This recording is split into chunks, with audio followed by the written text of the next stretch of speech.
Hi lovely people, welcome back to your personal finance and habit building channel in We Persist. Today's topic will be budgeting 101, where I believe budgeting should not be about restricting your joy but about expanding it. That is where conscious spending plan or CSP comes into play.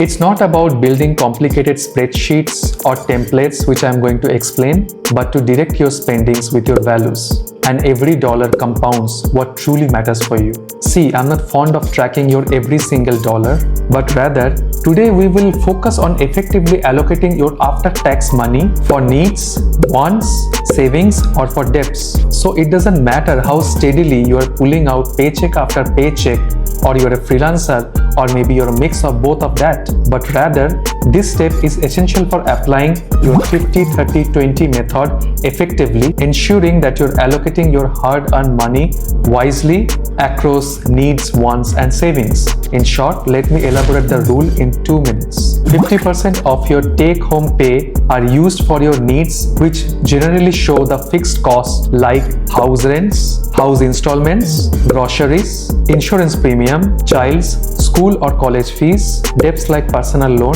etc. 30% of the net pay is being used for wants, which are considered as luxuries like clothing, gadgets, colognes, etc. And remaining 20% should be used as a form of savings, which are generally considered as future goals, investments, and unexpected emergencies like medical treatment, home maintenance, or car repairings.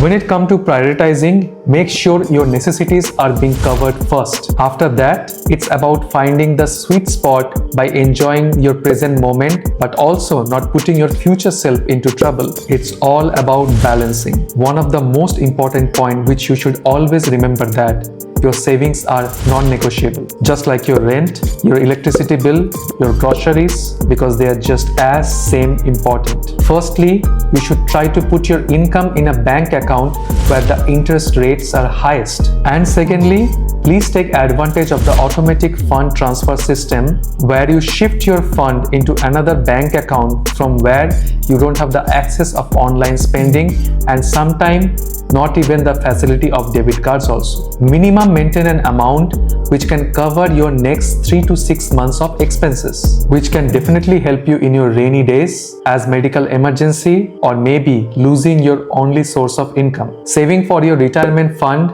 or maybe other big dreams like world tour are also important for your life, where you can look for mutual funds, fixed deposit, or any other kind of financial instrument to make your dream materialize. Traditional budgeting is basically a long list of don'ts. Don't go for a coffee, don't eat outside, save, and maybe, just maybe, you will have fun someday.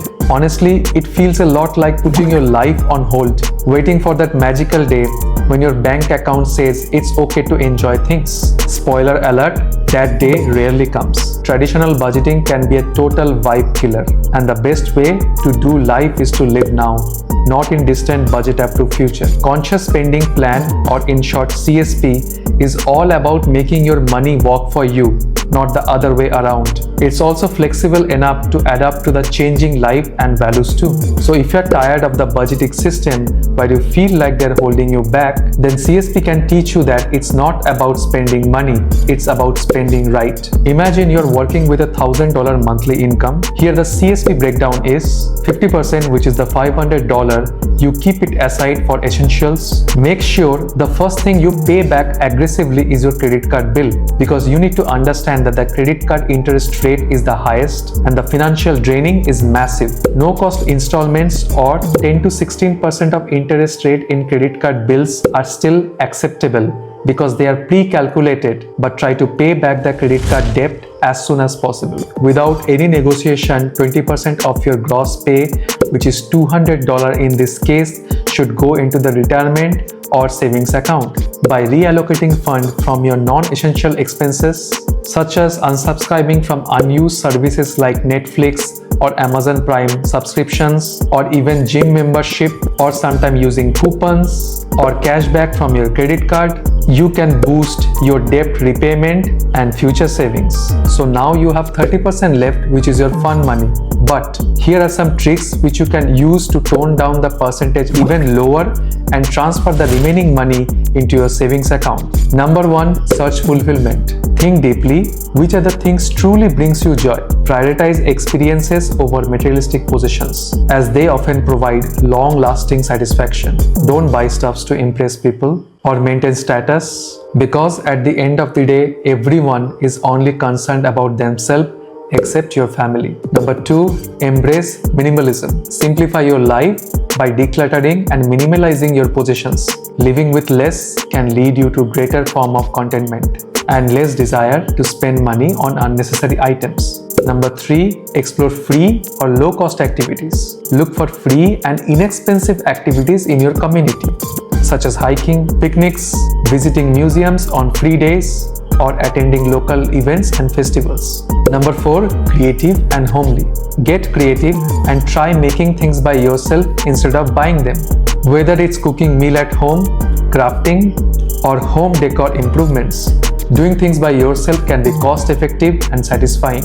Number 5, focus on relationships. Invest your time in building and nurturing relationships with your loved one, your family, or with your friends. Quality time spending with your loved one doesn't mean that you have to spend a lot amount of money.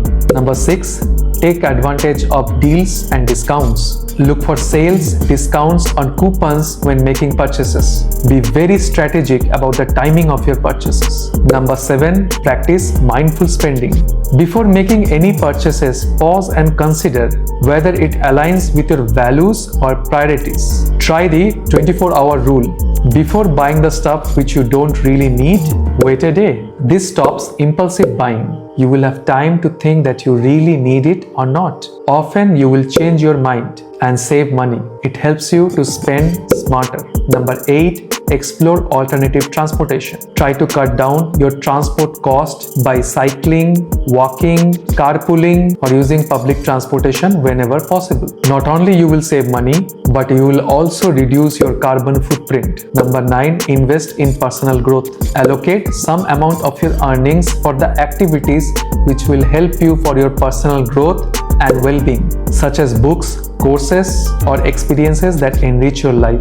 Specifically, if you're looking for a side income, small business, freelancing, professional growth, or overall increase of your income, don't hesitate to go for it. So the 9 intelligent ways you can reallocate your fund from your fund money is: search fulfillment, embrace minimalism, explore free or low-cost activities, get creative and homely, focus on relationships, take advantage of discounts, deals, or coupons, practice mindful spending, explore alternative form of transportation, and invest in personal growth. Remember, finding fulfillments and enjoyment doesn't have to be expensive. Financial goals are the dream we set for ourselves, but unfortunately most fail due to impulsive spendings or unrealistic expectations. Yes, those who stay focused see progress. So stay real patient, stay disciplined, and watch your dreams come true. Here are 5 exponential ways you can have defined financial goals. Number 1, be specific. Instead of telling yourself repeatedly to save more, define exactly what you are saving for. For an example, you can give yourself a clear target that you will save $300 every month to make the down payment of your house. This kind of clarity gives you a clear target to hit. Number 2, measurability matters. You can't manage which you cannot measure. Use tools like budgeting apps or spreadsheets to keep track of your progress. Number 3, achievability. See, setting yourself up for success is a very good thing, but remember, unrealistic goals leads to frustration, not progress. If your goal is to save for a home, break it down into manageable monthly targets. Number 4, relevance of personal values. Your goal should reflect what matters most to you, whether it's security, it's family, or experiences. This connection makes your financial journey more motivating and meaningful. Number 5, time-bound targets. Every goal needs a deadline. It's not just about saving for a home, it's about saving for a home in 5 years. Deadline creates urgency and help prioritize your action. As a form of reminder, the 5 ways to define your financial goals. Be specific, measurability matters, achievability matters, relevance to personal values, and time-bound targets. Start today. Take the first step towards your intentional financial goal setting. Remember, it's not about the numbers, the Excel sheets, plans, apps, etc., but it's all about fulfillment of your vision, value, dreams, and most importantly, the person you will become who is capable enough of achieving it. Today's video is inspired by Ramit Shetty, and from his book, I Will Teach You to Be Rich. You can find his channel link into the description. Give him a follow if you're inspired enough to learn more about personal finance. Please don't forget to subscribe to your tribe, and please like and share the video if you find it useful and informative. See ya.